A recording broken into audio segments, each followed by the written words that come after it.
이더리움. 네네네. 로버트 기요사키는 이더리움도 좋게 괜찮다고 보더라고요. 보고 트럼프도 이더리움 많이 갖고 있다고 맞아요. 그러는데 이게 이더리움은 좀 어떻게 보시는지 왜냐면 이게 이더리움이 생각만큼 가격이 안 올랐죠. 안 올라서 지지부진한 것 같아서 어떠세요? 네, 뭐 저는 다시 처음부터 말씀드리면 비트코인이 일단 99%고 하지만 뭐 그렇다고 알트에 부정적인 사람은 또 아니에요. 그 약간 레리 핑크랑 입장이 좀 비슷하거든요.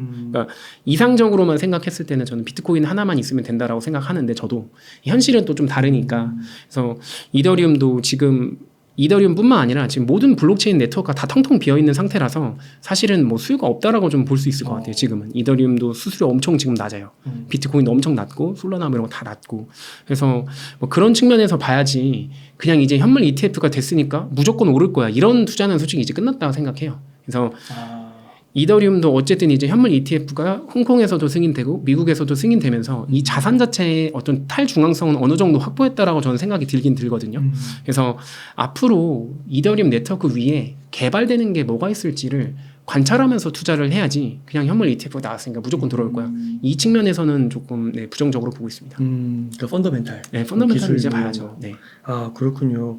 그래서 일각에서는 이제 이더리움을 사느니 네. 차라리 비트코인을 어느 정도 담아서 안정성을 가져가고 네. 솔라나를 사겠다. 네네네. 이런 건 어떻게 생각하세요? 뭐 솔라나도 지금 현물 ETF 얘기 계속 나오긴 나오더라고요. 그래서 브라질에서는 실제로 현물 ETF 상장이 돼 있고, 그래서 뭐 저는 ETF가 되냐 안 되냐라고 하면은 전 사실 될 것 같다라고 생각하는 이유가 안 될 거면 이더도 안 됐어야 되는데 솔라나에 대한 수요가 있다고 하면 뭐 안 될 이유는 없다라고 생각해가지고 좀 그렇게 보고 있고 실제로 이제 뭐 솔라나 위에서는 그래도 좀 제 느낌에는 이더리움보다는 좀 더 많은 프로젝트들이 이루어지는 것처럼 보이긴 보이거든요. 그래요. 네, 뭐 NFT나 밈코인 발행 같은 것도 그렇고 어쨌든 그 수요 자체가 솔라나를 사용하는 양이 늘어나는 거니까 뭐 그런 부분은 뭐 지금 시점에서 이게 뭐가 더 좋다 판단할 정도의 크리티컬한 양은 아니지만 어쨌든 그런 움직임이 있는 건 분명해가지고 근데 저 같으면 사실 만약에 그냥 스마트 컨트랙 네트워크에 투자한다고 하면 둘 다 사도 의미가 있을 것 같아요. 반반 정도. 뭐 반반 정도. 근데 저 같은 경우는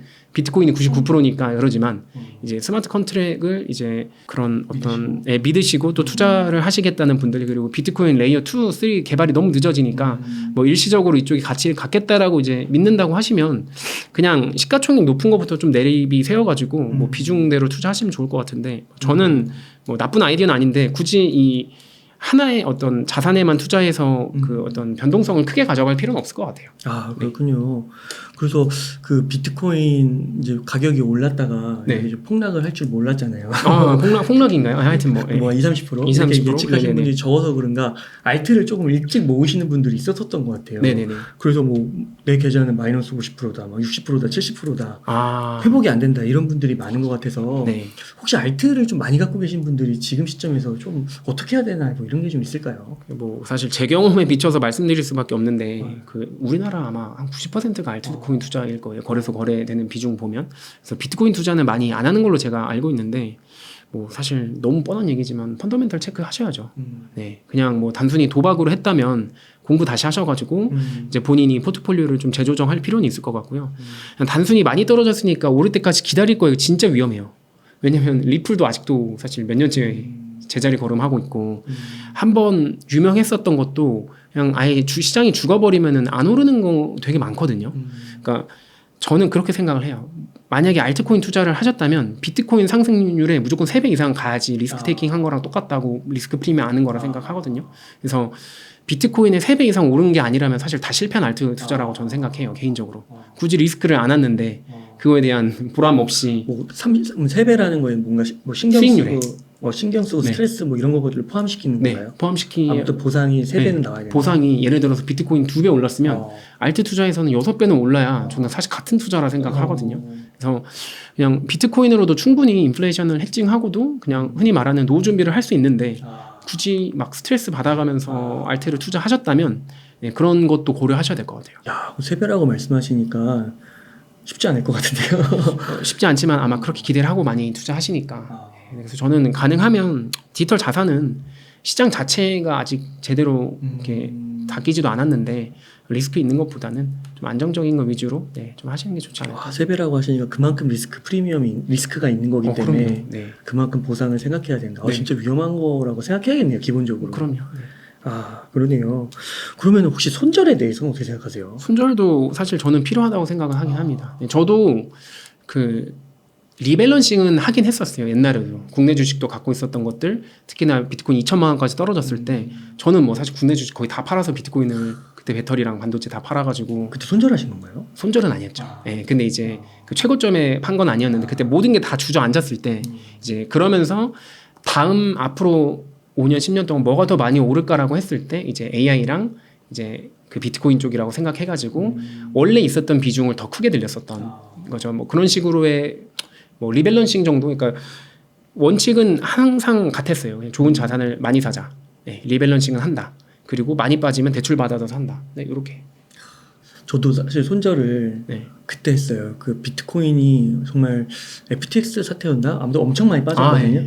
그래서 삼성전자도 저는 고점 거의 부근에서 샀기 때문에 한 5천 손절했어요. 아, 그러시구나. 근데 그거를 비트를 사버렸어요. 훨씬 많이 빠졌으니까. 네, 근데 그게 결국에는 좋게 갔는데, 아, 근데 그거 그때 쉽지 않았거든요. 아, 쉽지 않아요. 그 결단. 네. 근데 아무튼 그 정도 피를 깎는, 아니, 그 피를 쏟는, 네. 뼈를 깎는 그런 게 좀 필요할 수도 있다. 네, 아무래도 그러니까 결과적으로 삼성전자도 꾸준히 적립식 매수했으면 본전은 왔어요. 맞아요. 배당 받았고 하면은 또 충분히 또 이걸로도 자산을 불릴 수 있는데, 그래서 제가 말하는 건 큰 틀에서의 좋은 자산을 샀다면 크게 걱정은 없는 것 같고, 뭐 리밸런싱은 약간의 기술적인 부분이긴 하지만 뭐 할 수 있으면 하는 게 좋겠다 정도. 네. 맞네요. 그 해리스 트럼프 네. 대선에 대해서도 한번 여쭤보고 싶은데 요즘에 그 해리스가 대세다.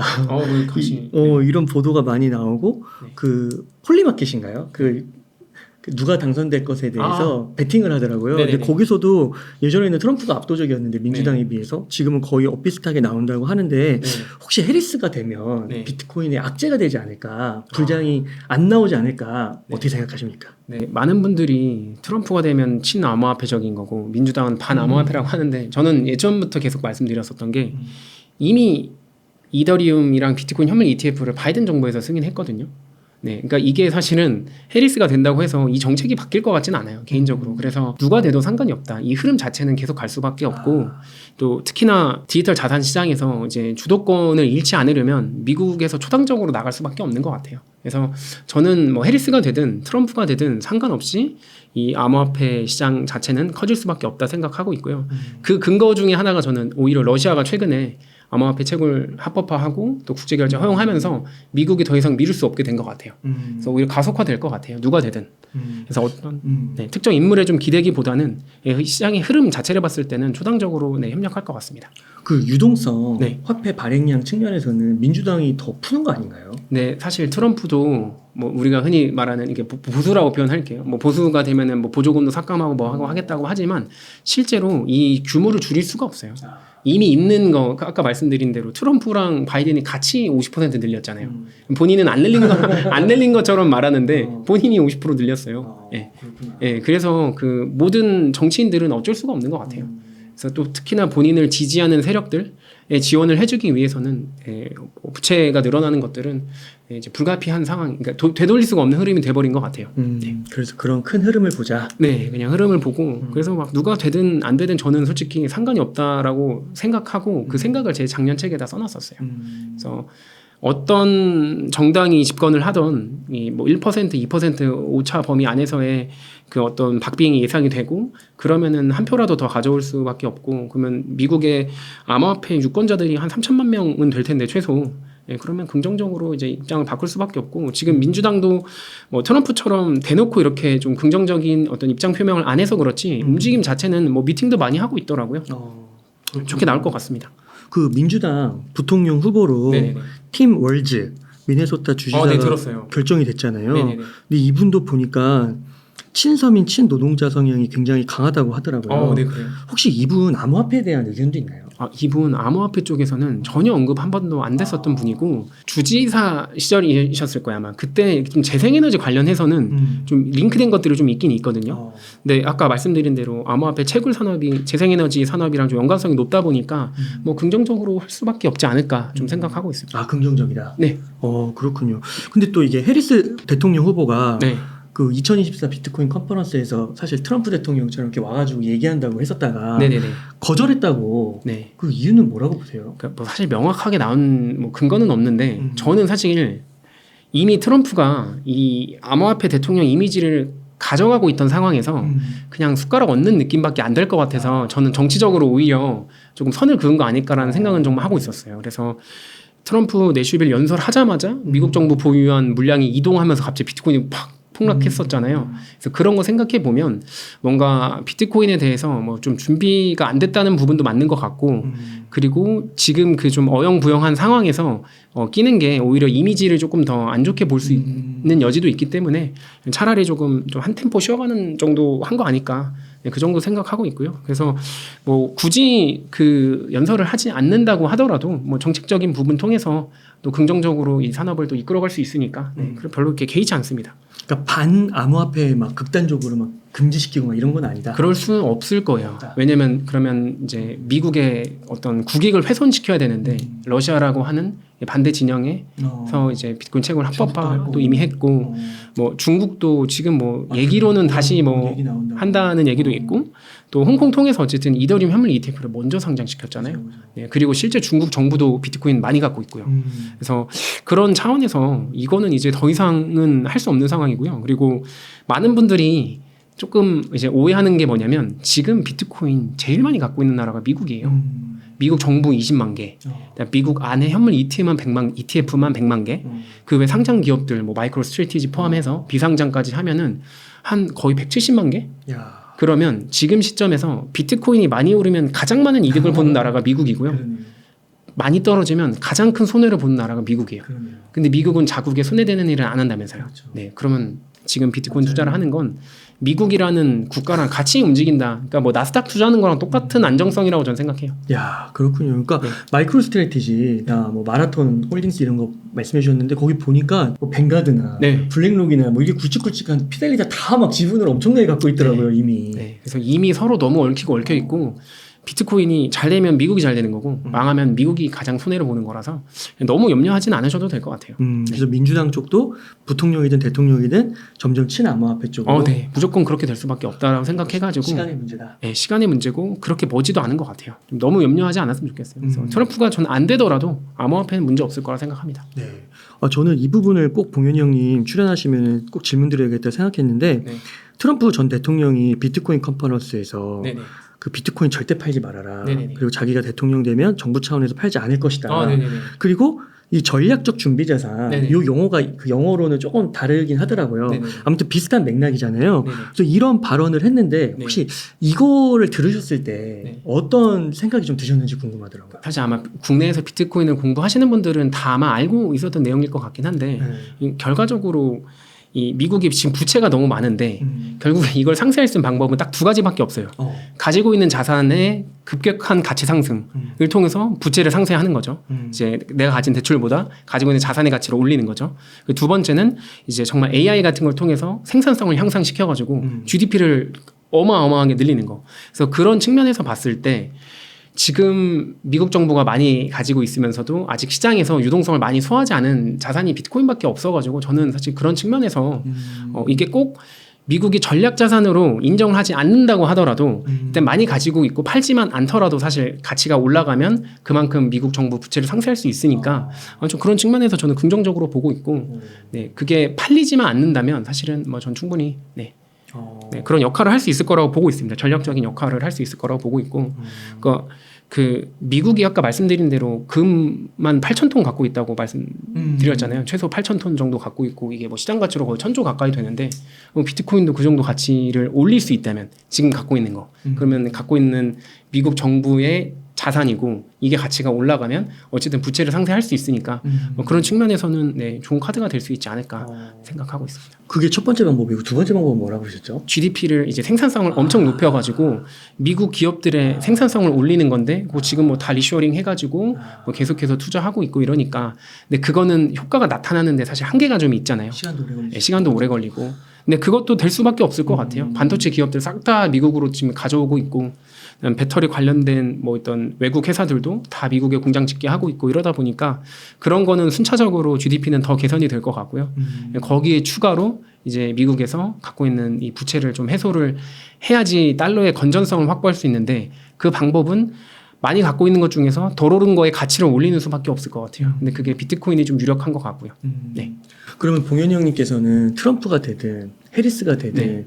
뭐 트럼프가 당선되면 더 많이 오르고 네. 뭐 해리스가 되면 덜 오르고 뭐 이런 거는 아니신가요? 그 지금 어쨌든 시장이 기대하는 바가 있기 때문에 단기적으로는 그럴 수도 있을 것 같은데 지금 대선 3개월 남았잖아요. 그 사이에 저는 민주당에서도 우호적인 정책들을 많이 내놓을 거라고 보고 있어요.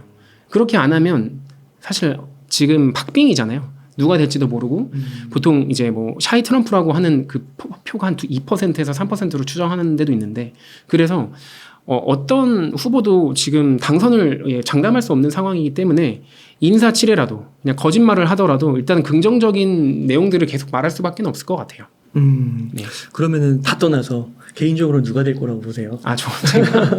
제가 모든 대선을 이제 예측해 본 적도 없고 사실 뭐 이건 재미로만 이제 뭐 들어주시면 좋을 것 같은데 저는 사실 트럼프가 될 것 같아요. 됐으면 좋겠다고 생각해요. 네. 어쨌든 그 본인이 바이든 재임 기간 동안에 재산권에 대한 위협을 굉장히 많이 당했고 실제로 본인이 이더리움 위에서 발행한 NFT를 통해서 글로벌로 도네이션도 많이 그 이제 경험을 했고 그래서 이거에 대해서 조금 더 그래도 이해도가 해리스나 민주당 진영 측의 이제 후보보다는 조금 더 이해도가 높을 거라고 생각해가지고 저도 이 시장의 성장에 좀 기대하고 그래서 회사도 나와서 관련된 사업을 준비하는 사람으로서 그렇게 바라고 있죠. 네. 되지 않더라도 상관은 없다 생각합니다. 네. 전반적으로 이렇게 봉현이 형님의 말씀을 들을 때마다 그 흔들리는 마음을 다잡을 수 있는 것 같고 저도 웅달님이랑 얘기하면 좀 더 이렇게 잘 말하게 되는 것 같아요. 네, 앞으로의 변화가 기대되고 막 그러는데요.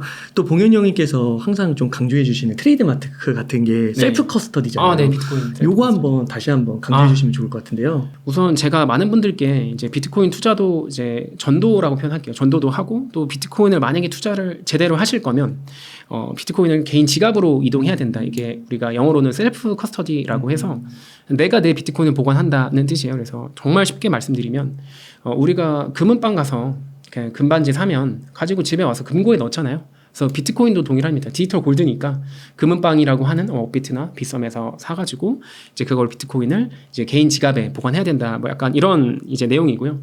그게 뭐 지금 당장은 사실 이게 필요성이 사실 낮게 느껴질 수는 있어요. 왜냐면 우리나라가 사실 뭐 막 이 비트코인에 관한 세금이 많은 것도 아니고 없잖아요. 사실 없고 뭐 그렇다고 해서 뭐 지금 당장 뭐 재산권을 엄청나게 위협받고 또 이런 그렇게 불안한 또 나라도 아니다 보니까 아마 우리나라 분들은 많이 체감을 못 하는데 전 세계적으로 어쨌든 뭐 부자에 대한 적극적 증세 환경들 때문에 많은 이제 사람들 특히나 돈이 많은 부유층들이 이 비트코인 셀프 커스터디에 실제로 관심을 많이 갖고 있고 트럼프도 본인이 미국에서 대통령이 될 경우에 이 디지털 자산 전체의 셀프 커스터디에 대한 권리를 확보하겠다, 보장하겠다 이런 얘기를 하고 있거든요. 그래서 지금 당장은 사실 좀 중요하지 않을 수 있지만 지정학적 리스크가 커진다거나 아니면 향후에 우리나라가 뭐 저출산 고령화로 인해서 어떤 적극적 증세 환경이 되고 그러면서 또 개인의 재산권을 지켜야 될 일들이 생겼을 때는 그때 좀 필요해가지고 제 채널에서 그 관련된 콘텐츠도 좀 만들고 개인 사업으로도 그런 쪽 관련된 디바이스도 좀